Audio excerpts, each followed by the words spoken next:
ওদেরকে আমি বলছিলাম যে ওদেরকে সফল হওয়ার জন্য আপনাদের প্ল্যান করতে হবে। ওরা কিভাবে সফল হবে? আপনার সন্তানকে দেখে আপনার চোখটা জুড়িয়ে যাক এরকম, ও দেখতে কত সুন্দর তা না। সৌন্দর্য ফিজিক্যাল না, সৌন্দর্য হচ্ছে কিসের? এটা আধ্যাত্মিক ইস্যু। সৌন্দর্য চরিত্রের জিনিস, চরিত্র। বহু মানুষের চেহারা খুবই সুন্দর, কিন্তু ওরে দেখলে ফেরাউনের চেয়েও ভয়াবহ মনে হয়। আছেন এরকম, চেহারা সুন্দর বটে, কিন্তু তার কথাবার্তা প্রত্যেকটা শব্দ পারবে এমনভাবে বলে মনের জন্য মারবে, এমনভাবে তাকায় মনের জন্য খেয়ে ফেলবে। আবার কিছু কিছু লোক আছে চেহারা হয়তো বা ধরেন ওই রকম কি বলে না, এরকম মানে চেহারা ফিজিক্যাল সৌন্দর্য হয়তো এরকম নাই, কিন্তু তার আচরণ দেখলে মুগ্ধ হয়ে যেতে হয়। আচরণ দেখে মুগ্ধ হয়ে যেতে হয়। একজন ইলাস্ট্রিয়াস ব্যক্তির একটা গল্প শুনছিলাম, এরকম ইলাস্ট্রিয়াস ব্যক্তি, তিনি হচ্ছেন নিগ্রো মানে ব্ল্যাক। তো তিনি কৃতদাস। তো তার মনিব তাকে আবার খুব চরিত্রের কারণে খুবই পছন্দ করতেন তাকে, চরিত্রের কারণে। যেমন আতা ইবনে আবি রবাহের নাম শুনেছেন, আপনারা যদি নাম না শুনে থাকেন তাহলে আপনারা বাজার থেকে একটা বই কিনে নিয়ে আসবেন। বইটার নাম হলো সাহাবীদের ঈমান দীপ্ত জীবনী। সাহাবীদের কি ঈমান দীপ্ত জীবনী, এটা বইটা বাজার থেকে কিনে নিয়ে আসবেন, পড়বেন। সেখানে আব্দুর রহমান রাফাত পাশা, তিনি একজন মিশরীয়, তিনি লেখক, বাংলা বই অনুবাদ হচ্ছে, অসাধারণ বই। মানে এটা আপনি গিলতে থাকবেন এরকম, মানে মনের জন্য বইটা আমি খাই এইরকম টাইপের বই। তো তিনি সেখানে উল্লেখ করেছেন আতা ইবনে আবি রবাহ, এখানে তাবিঈদের ইমাম দীপ্ত জীবনী, তার একটা সিরিজ মহিলা সাহাবীদের ইমাম দীপ্ত জীবনী এ নামে আছে। এই 3টা সিরিজ তার আছে। তো সেখানে তিনি আতা ইবনে আবি রবাহের কথা বলছেন। আতা ইবনে আবি রবাহ এমনি শর্ট, দেখতে নিগ্রো, এমনি তিনি ব্ল্যাক, প্রচন্ড নিগ্রো কালো, কিন্তু তার জ্ঞানের অবস্থা এরকম ছিল, বলা হয়েছে মক্কায় যতক্ষণ আতা ইবনে আবি রবাহ থাকবে ততক্ষণ কারো ফতোয়া দেওয়া চলবে না, সবার ফতোয়া দেওয়া নিষিদ্ধ। ওনার উপস্থিতিতে কেবল কথা উনি বলবেন, আর কেউ কথা বলবেন না। কোন লেভেলের স্কলার হয়েছেন, অথচ দেখার চেহারা কিন্তু ততটা ইমপ্রেসিভ না। আমি বলছিলাম একজন ব্ল্যাকের কথা। তো তিনি তার মনিব তাকে খুবই পছন্দ করেন চরিত্রের কারণে, ব্যবহারের কারণে, সুন্দর করে কথা বলে এবং ভালো করে আচরণ করে। এবং উনি পছন্দ করতেন বাঙ্গি। কি পছন্দ করতেন? বাঙ্গি। তো মনিব বাজার থেকে, মানে মাস্টার, তার মালিক বাজার থেকে বাঙ্গি কিনে নিয়ে এসে বলে তুমি খাও। তো বাঙ্গি দিচ্ছিলেন কেটে, মালিক বাঙ্গি কেটে দিচ্ছে, উনি খাচ্ছেন, কৃতদাস খাচ্ছেন খুবই প্রশান্ত বদনে তিনি খাচ্ছেন, কিন্তু মনিবকে একটু অফার করছেন আপনি একটু খান। মনিব চিন্তা করলো ওরে কি ঘটনা, ও তো এরকম না, আমার একটু খাইতে বললো না। সর্বশেষ লাস্ট টুকরাটা তিনি বললেন আচ্ছা ঠিক আছে এই টুকরা আমি খাবো, এটা তুমি খাইও না। বলে আপনি খাবেন? আচ্ছা ঠিক আছে খান। উনি মুখে দিয়ে থুথু করে ফেলে দিলেন, এত তিতা, এটা এত তিতা। তো বললো কি, বলে এত তিতা, এটা কি এই অংশটাই তিতা নাকি এরকমই তিতা ছিল? বলে পুরোটাই তো এরকম, তিতাই তো। তো তুমি যে খেলে তোমার চেহারাতে কোনো বিকৃতি দেখলাম না, দেখলাম তুমি এত প্রশান্তভাবে খাচ্ছ। তিনি বলেন আমি তো বাঙ্গি খাচ্ছিলাম না, আমি আপনার ভালোবাসা খাচ্ছিলাম, আপনি বাজার থেকে কিনে নিয়ে এসছেন, আমি কিভাবে বলি যে জিনিসটা তিতা? আচরণ চরিত্র কেমন। এখন আপনারা বোনেরা আমার রান্না করেছেন, কত কষ্ট করে পুড়ে পুড়ে রান্না করেছেন, এরপরে স্বামী এসে বলবে কি রান্না করছো, খাইলাম না, এগুলো লবণ হয় নাই। অত স্বামী বলতে পারতো এত মজা হয়েছে, যদি আরেকটু লবণ হইতো তাহলে মনে হইতো জান্নাত থেকে খাবারটা আসছে মাত্র। আপনাকে ইউ কুড হ্যাভ ক্রিয়েটেড লাভ, কিন্তু কি হলো ডিজাস্টার। উনি যে এত কষ্ট করে রান্না করলেন এইটাও গেল, এরপরে রিলেশনটাও কি ধ্বংস হয়ে গেল। You could develop your relation, অথবা you should have developed your relation. আপনাকে রিলেশনটা ডেভেলপ করা লাগে, ভালো করে ডেভেলপ করতে হয়। এই ব্যাপারে এখানে আপনাকে ডায়নামিক হওয়া লাগে। বাচ্চাদের সাথেও এরকম ডায়নামিক হন। ভাইয়েরা, সন্তানদেরকে সফল বানান। সফলতা দুনিয়ার মানদণ্ডে মনে করবেন না।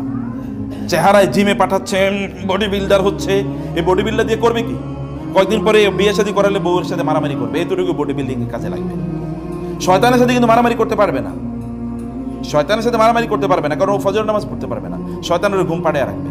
সারা রাত সিনেমা দেখেছে, এরপরে ফজরের নামাজ পড়তে পারে নাই, জোহরের নামাজ পড়তে পারে নাই, আসরের নামাজ পড়তে পারে নাই, মাঠ থেকে খেলে এসছে ভয়াবহ ভাবে কি ভালো করে এসছে, সে সব জায়গায় খুব ভালো।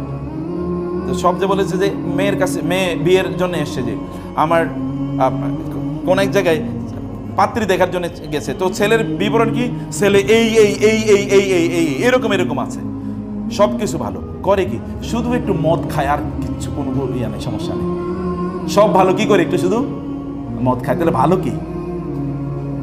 তাহলে ভালো কি? তা আপনার বডি বিল্ডার বানাইছেন আপনি, ম্যাথ অলিম্পিয়াডে সে সারা পৃথিবীর, বাংলাদেশে সে চ্যাম্পিয়ন হয়েছে, সায়েন্স অলিম্পিয়াডে অনেক ভালো, কিন্তু আল্লাহর ইবাদতের ক্ষেত্রে জিরো। মানে ওইখানে শয়তানের প্যারালালি আছে, শয়তান যে অবস্থানে আছে ও সেই অবস্থানে আছে। তাহলে কোন সফলতা? এই সফলতা কি ধুয়ে খাবে পরবর্তীতে? এটা কিয়ামতের দিনের পরে দেখবেন যে সত্যিকারের সফলতা কি। সেদিন যখন আল্লাহ জিজ্ঞেস করবে তুমি তোমার সন্তানকে কি করেছিলে বলো, তোমার সন্তানের প্রতি কি দায়িত্ব পালন করেছিলে, সেদিন বলবেন যে আমি রান্না করেছিলাম, ওকে সকালবেলা ভোরে স্কুলে নিয়ে যেতাম, আবার নিয়ে যেতাম, কোচিংয়ের টিচার আসতো, আবার প্রাইভেট টিচার আসতো, তার এই পরীক্ষা সেগুলো ওইখানে নিয়ে গেছে, ওইগুলো সব বলবেন। দেখেন তখন পার পাওয়া যায় কিনা।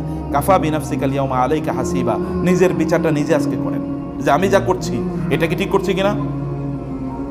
শুধু অর্থনৈতিক, বোনেরা কেবলমাত্র কান্নার চোখে আমি আমার মা বাবাকে কত কষ্ট দেখেছি, আমার সন্তানরা যেন এই কষ্ট না করে। ইমোশনাল কোন কষ্ট? খাবারের কষ্ট, খাবারের কষ্ট ওই কষ্ট বলে। এই যে আমার এখানে সোনালী মায়েদের গল্প, এটা আপনাদের জন্য বইটি নিয়ে এসে, বইটি আপনি নিয়ে যাবেন, 2টা বই আছে এখানে। সোনালী যুগের মায়েরা, ওই যে আমি যে সকল নবী রাসূলদের অথবা যেই মায়েদের গল্প আপনাদেরকে বলেছি, এই গল্পগুলো এখানে আছে। গল্প এগুলো অথেন্টিক গল্প, বানোয়াট কোনো গল্প না। কিন্তু এখানে যে কথাটি আমি সেই জায়গায় যে বিষয়টা আমি বলছিলাম, যেমন আপনারা জানেন জুবাইর ইবনে আওয়াম রাদিয়াল্লাহু তাআলা রাসূল সাল্লাল্লাহু আলাইহি ওয়াসাল্লামের আপন ফুফাতো ভাই। রাসূল সাল্লাল্লাহু ফুফুর নাম হলো সফিয়া বিনতে আব্দুল মুত্তালিব।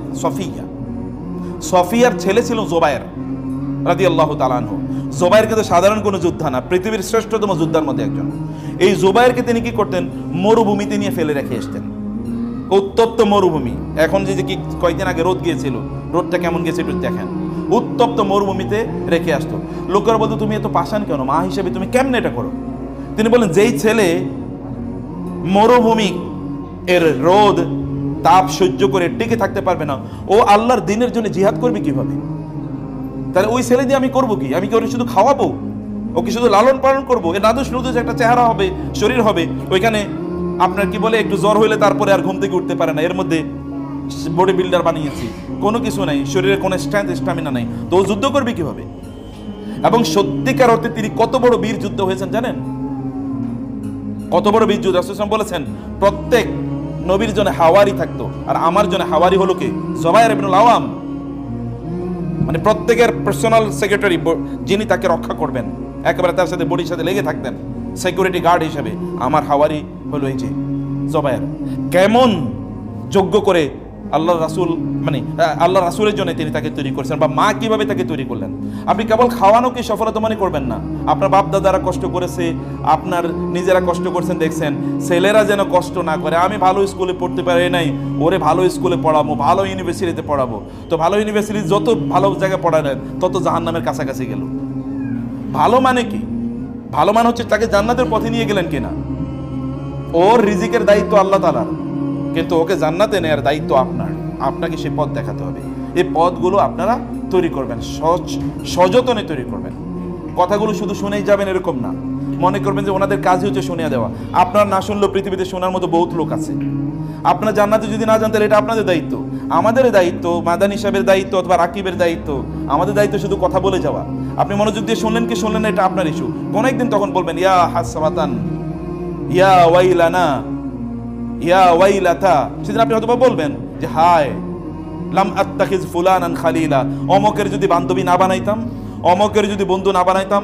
ইয়া লাইতানি ইত্তাখাযতু মা'আর রাসূলি সাবিলা, হায় নবী রাসূলের কথা যদি শুনতাম, তাদের কথা অনুযায়ী যদি চলতাম। সেদিন বলে তো কোনো লাভ নাই, সেদিন আফসোস করে কোনো লাভ হবে না।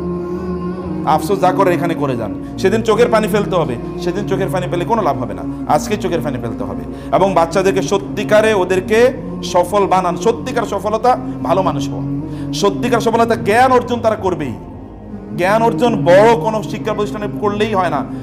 আমরা গ্রামে পড়েছি, এখানে যে শেখদেরকে জিজ্ঞেস করলে দেখবেন অধিকাংশই গ্রামে পড়ছে। যেই শিক্ষা প্রতিষ্ঠানে পড়ছি ওটার নাম হয়তো বা 10,000-এর মধ্যেও নাই। জ্ঞান বিতরণ, জ্ঞান দেয়া এটা আল্লাহর কাজ। আপনি রিজিক দেয় এটাও আল্লাহ সুবহানাহু ওয়া তাআলার কাজ। আপনার এখন সম্পদ অনেক, আপনার বাপ দাদাদের সম্পদ গিয়ে দেখেন কতটুকু ছিল। এখন তো গ্রাম অঞ্চলে গেলে অট্টালিকা ভর্তি, এর আগে তো গ্রাম অঞ্চলে টিনের ঘরও পাওয়া যেত না। অতএব সম্পদ মানুষের বাড়ছে, সম্পদ বাড়বেই। সম্পদের জিম্মাদারি আল্লাহ তাআলার। কিন্তু ওকে ভালো মানুষ বানানোর জিম্মাদারি আপনার। এটা আপনাকে করতে হবে, এটা মনোযোগ দিয়ে করবেন, প্রত্যেকটা সেকেন্ড ম্যাটার করে। ভয়াবহ যুগ আছে এখন, ভয়াবহ যুগ, মানে যুগকে গালি দিচ্ছে না, ভয়াবহ পরিস্থিতি বিরাজ করছে চারিদিকে। কয়েকদিন পরে যদি আপনার মেয়ে এসে বলে, মা আমি তো মনে মনে ছেলে হয়ে গেছি, কিছু বলার নাই, কিছু বলতেও পারবেন না। অথবা ছেলে এসে যদি বলে, মা আমি তো মনে মনে মেয়ে হয়ে গেছি, কিছু বলতে পারবেন না, বলার অধিকারই থাকবে না, সুযোগই থাকবে না। আপনি বলবেন কোথায়? ওই বাসা থেকে বের হয়ে যাবে। আপনি বলে কি করবেন? বাসা থেকে বের হয়ে যাবে স্রেফ, তাই না? তো সেই কারণে ওদেরকে ভালো মানুষ বানানোর জন্যে ওদেরকে সম্পদ বানান, ওদেরকে আল্লাহর সাথে পরিচয় করিয়ে দেন। আল্লাহকে যদি ওরা চেনে তাহলে ওরা কোনোদিন আপনাদেরকে ভুলবে না। ওরা যদি আল্লাহকে না চেনে তাহলে ওরা আপনাকে ভুলে যাবে নিশ্চিত, ওরা আপনাকে কষ্ট দেবেই। লিখে নেন, সোনার অক্ষরে এটা বাধাই করে বাসায় রাখবেন। ওরা যদি আল্লাহকে না চেনে ওরা আপনাকে কষ্ট দেবেই দেবে, মাস্ট। এটা বিপরীত কোনো কিছু নাই। যতই উন্নতি হন না কেন, ইউরোপিয়ানরা আপনাদের চেয়ে কম উন্নত না, কিন্তু গিয়ে দেখেন ওদের বাবা মার পরিস্থিতি কি, দিয়ে দেখেন যে বাবা মার খবর নেয় কিনা বাচ্চারা। 15-16 বছরের, আপনি 10 বছর 11 বছরের বাচ্চারা, আমরা এরকম আমাদের স্কুলে এরকম বহু ঘটনা ঘটেছে, ইউরোপ আমেরিকা থেকে চলে এসছে বাচ্চাদেরকে নিয়ে, ওইখানে থাকতো। কেন চলে এসছে? কারণ পাশের বাসার বোন বাচ্চাকে কি করেছিল, একটু শাস্তি দিয়েছিল, মানে ওকে শাসন করেছিল। বাচ্চা 999 ফোন করছে, পুলিশ এসে কি করেছে, মা বাবারে নিয়ে পুলিশে ধরে নিয়ে গেছে, এবং নিয়ে সন্তানদেরকে নিয়ে গেছে আলাদা। সন্তানরা কোথায় আছে জানে না মা বাবা, এবং মা বাবা জানে না সন্তানরা কোথায় আছে, এবং সন্তানরা জানে না, সন্তানরা পুলিশের কাস্টডিতে আলাদা করে থাকছে। এখন মা বাবা কয়েক বছর জেল খাইটা এখন চলে এসছে দেশে, যে কি করবে? এটা ইট হ্যাপেন্স, এটা আপনাদের দেশে শুরু হবে। কারণ এই টাইট, এই জোয়ার সর্বত্র চলছে, শয়তানের জয় জয়কার সর্বত্র। আর শয়তানকে যদি রুখে দিতে হয় তাহলে আপনারাই কেবলমাত্র রুখতে পারেন, কেবল বোনেরা। বোনেদের এক হাতে থাকে দোলনা, আর এক হাতে থাকে কি? পৃথিবী। বোনরা এক হাতে থাকে দোলনা, আর এক হাতে থাকে পৃথিবী। ওমর রাদিয়াল্লাহু আনহু বলেছেন যে আমার বাবার শাসন আমাকে ভালো মানুষ বানাইছে, আদারওয়াইজ আমি ভালো মানুষ হতাম না। আমার বাবার শাসন আমাকে ভালো মানুষ বানিয়েছে। আমার বাবা যদি আমাকে শাসন না করে, আমাকে ছোটবেলায় তিনি মার দিয়েছিলেন। আমি বলি না আপনাদের বাচ্চাদেরকে মার দেবেন, কিন্তু আপনাদের বাচ্চাদেরকে কে শাসন করবে? এই শাসন করার কাজ আপনাদের। ওরা মনে যা চাইছে তাই তাদেরকে কিনে দেবেন, এটা মনে করবেন যে আপনি ভালো কিছু করছেন। ওদেরকে যা চায় তা মাঝে মাঝে কিনে দেবেন না, যেন ওরা বুঝে যাই চায় তাই পাওয়া যায় না, এটা যেন তারা বুঝে না, যাই চায় তা পাওয়া যায় না। ব্রেক কষতে হয় মাঝে মাঝে জীবনের, এগুলো দিতে হয় মাঝে মাঝে। হাঁটে নিয়ে আসবেন মাঝে মাঝে স্কুলে, হাঁটো, দেখো, মাঝে মাঝে বস্তিতে নিয়ে যান যেখানে মানুষ কষ্টে আছে, এগুলো মাঝে মাঝে সেগুলো দেখান। বিভিন্ন জায়গায় ওদেরকে পরিস্থিতিটা দেখান, তাহলে ওদের মধ্যে রিয়েল ফিলিং তৈরি হবে। ওদের মাধ্যমে ভালো কাজ করান। আপনার রান্না, আপনি ওরা খাওয়া দাওয়া করছে, প্লেটটা আপনি কেন ধুইবেন? ওকে প্লেটটা ধুয়ে রাখতে পারে না? ওকে শেখাতে হবে না আপনার? ওর জুতাগুলো সে ঠিক করে রাখুক তার বাসায়, এগুলো সে করুক, কিছু কাজ তাকে দিয়ে করান, যেন তার মধ্যে এই অবস্থা তৈরি হয়, যেন এই সকল জিনিসগুলো সে বোঝে, যেন মনে করতে না হয় আপনার সামনে আপনার বাসায় যে সকল কাজের মানুষ আছে তাদের সাথে খারাপ আচরণ করবেন না, ড্রাইভারদের সাথে খারাপ আচরণ করবেন না, নাইলে ওরা সন্ত্রাসী হিসেবে ডেভেলপ করবে, পরে কিছুদিন পরে ড্রাইভারদেরকে মারবে, অথবা বুয়াদেরকে তখন ইলেকট্রিক হিট ওই যে শেক দেবে। দেখেন না আপনারা, বড় বিশাল বড় অমকের মেয়ে, অমকের স্ত্রী, তারপরে ওই কি কাজের বুয়ারে আপনার আয়রন দিয়ে তাকে শেক দিয়েছে, অথবা 6 তলা থেকে ফেলে দিয়েছে। এই মূল্যবোধ তৈরি হয় না। মূল্যবোধ তৈরি হোক ছোটবেলা, মানুষকে সম্মান করতে হবে, শেখাতে হবে।